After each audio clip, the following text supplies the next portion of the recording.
بسم اللہ الرحمن الرحیم۔ حضرت شیخ عبد القادر اربلی اپنی کتاب تفریح الخاطر میں لکھتے ہیں کہ غوث اعظم حرز الیمانی کا ورد کیا کرتے تھے، اور اس کی کثرت ورد کی وجہ سے آپ پر ابتدائی حالت میں جلالیت کا غلبہ ایسا تھا جیسے منکروں کی گردن مارنے والی تلوار اور دشمنوں کے جگر کو پہنچنے والا تیر۔ اسی لیے منکرین و جاحدین میں سے جس نے بھی آپ کا نام مبارک بغیر وضو کے لیا، اس کی گردن سیف اللہ سے ماری گئی۔ پس مکاشفے میں حضور نبی کریم صلی اللہ علیہ وسلم کی زیارت ہوئی تو انہوں نے فرمایا، بیٹا عبد القادر،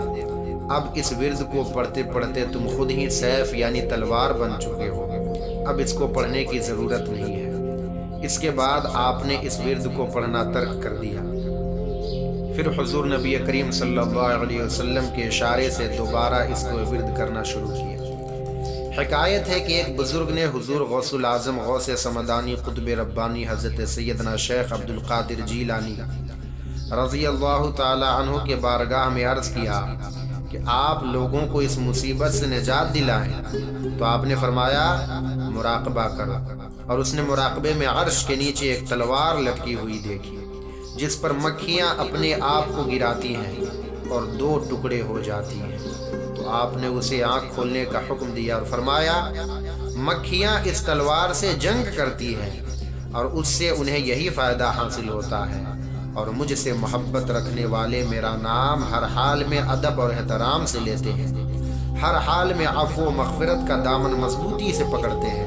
اور مخالفین منکرین بوجہ بے ادبی ہلاکت میں پڑ جاتے ہیں۔ آپ فرماتے ہیں، میری تلوار مشہور ہے، میری کمان چڑھی ہوئی ہے، میرا تیر نشانے پر لگا ہوا ہے، اور گھوڑا زین سے کسا ہوا ہے، اور میں اللہ کی بڑھتی ہوئی آگ ہوں۔ تمام اہل بغداد کی سفارش پہ آپ نے اس حالت جلالی کو اہل عناد سے اٹھا لیا، ورنہ اس دور میں اگر کوئی بے وضو آپ کا صرف نام ہی لے لیا کرتا تھا، بے ادبی کرنا تو دور کی بات، اگر کوئی بے وضو بے ادبی سے آپ کا نام ہی لے لیا کرتا تھا تو اس کی گردن مار دی جاتی تھی۔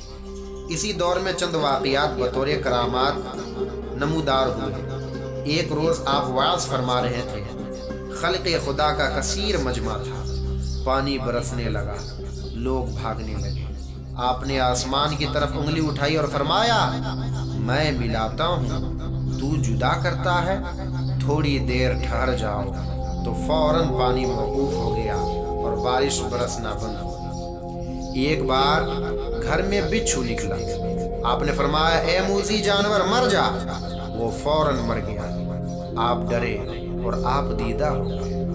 آپ رونے لگے اور خادم کو بلا کر اپنا پیراہن دیا اور فرمایا، اس کو بیچ کر صدقہ کر دو، اور بہت دیر تک استغفار کرتے رہے۔ ایک بار حضرت سیدنا غوث اعظم کتاب دیکھ رہے تھے، چوہے نے چھت سے مٹی گرائی۔ آپ نے اس کے طرف جو نظر اٹھا کر جلال بھری نگاہوں سے دیکھا تو وہ چوہا فوراً مر کر گر پڑا۔ دراصل آپ کو یہ مرتبہ اللہ نے اسی لیے عطا فرمایا کہ آپ نے اللہ کے نام کی عزت کی، چنانچہ تفریح الخاطر میں ہے، جب یہ حالت جلالی مشہور ہوئی تو اس وقت آپ کا نام مبارک بے وضو موت کے خوف سے کوئی نہ لیتا تھا۔ بغداد کے اولیاء کرام نے آپ کی بارگاہ غوثیت میں پناہ میں حاضر ہو کر عرض کیا، حضور لوگوں پر رحم فرمائے اور اس سختی کو معاف فرمائیے۔ آپ نے ارشاد فرمایا،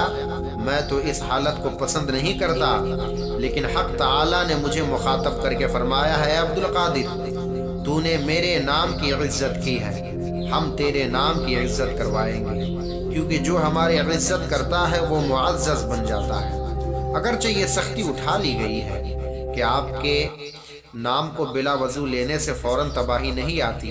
لیکن تجربہ یہ شاہد ہے کہ جو آپ کا اسم شریف وضو کے بغیر لیتا ہے وہ تنگ دستی، مفلسی اور غریبی میں مبتلا ہو جاتا ہے، اور جو آپ کے نام کی نذر مانے اسے ضرور ادا کر دینا چاہیے تاکہ کسی مصیبت میں گرفتار نہ ہو جائے، اور جو جمعرات کو حلوہ پکا کر اور فاتحہ پڑھ کر اس کا ثواب آپ کی روح مبارک کو پہنچائے اور فقراء میں غریبوں میں اس شیرنی کو تقسیم کر دے، اور آپ سے کسی امر میں مدد طلب کرے تو آپ اس کی مدد فرماتے ہیں۔